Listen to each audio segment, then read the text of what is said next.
Okay, here's one of the paper straws that I had out in the rain with the other structure, and I just had a few of these sitting out there just so I can squash it, destroy it, see where it fails. Even more interesting is that the lamination, because this is spiral wound and laminated together, that is not delaminating at all, and I'll even twist it in the opposite direction.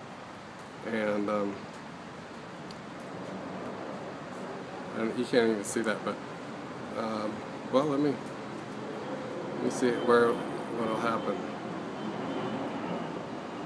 Okay, well, it's not delaminating at all. It crushes pretty easy, but it's all still there, and there's a little compression strength too. But I don't know, I think because what I'm doing now is so unevenly loaded that it's causing it to fail in particular areas, because the overall member itself, if just within this isotropic vector matrix, is being loaded so equally that I think it'll just maintain its shape, and I think the water inside, as it absorbs into it, will become part of the structure and help balance it or weight it or whatever. So this is just a test to see where all this is going, because after I do after I demonstrate the paper straw strength and geometry as opposed to the failures of the material, then I'm going to try to do it with the 2-inch diameter mailing tubes and make this a 20-foot tall structure and see how that holds up in the rain.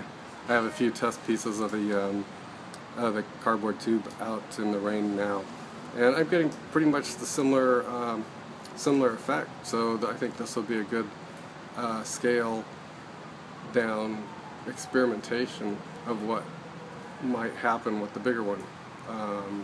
At least that's what my conjecture is, and why I think this is a good learning tool, because if it has important instructional value on the paper straw level, that'll be very beneficial and very instructive for the 2-inch diameter mailing tube structures.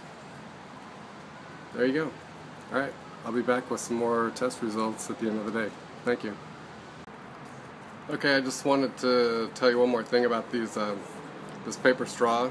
This is the next day, and everything's all dried off. It stopped raining late last night.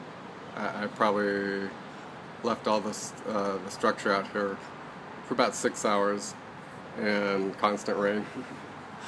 So anyway, I brought it in last night and everything dried off, and it's really amazing because this is a straw that I was bashing about squashing up yesterday, and it kind of healed itself. The thing, when I was bending it and stuff, it got all soft and malleable, but it never tore, it never delaminated, and it just kind of wrinkled and deformed. And now that it's had a chance to dry, it just dried back into to wherever the position it was when it was wet, or when it started to dry. So so you can see there's wrinkles in it and stuff, but it's like a, it's back to being a straw again. So that was real encouraging, because I believe the structure is doing the same thing, and because in the structure the straws are only loaded axially. The forces are either pulling it apart or pushing it together.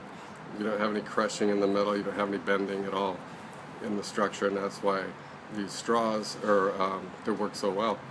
And so I was real encouraged the way it, after it dried out, just went back to its normal shape, and none of the outside is peeling off or anything like that. So I'm hopeful that the cardboard tubing, hopefully this is a real representation of what the cardboard tubing will do. The 2-inch diameter, 30-inch length. So I just wanted to update you on that little straw that I was bending up yesterday. And I'd like to say no straws were harmed in the filming of this, and it's gone back to its normal shape. Thank you.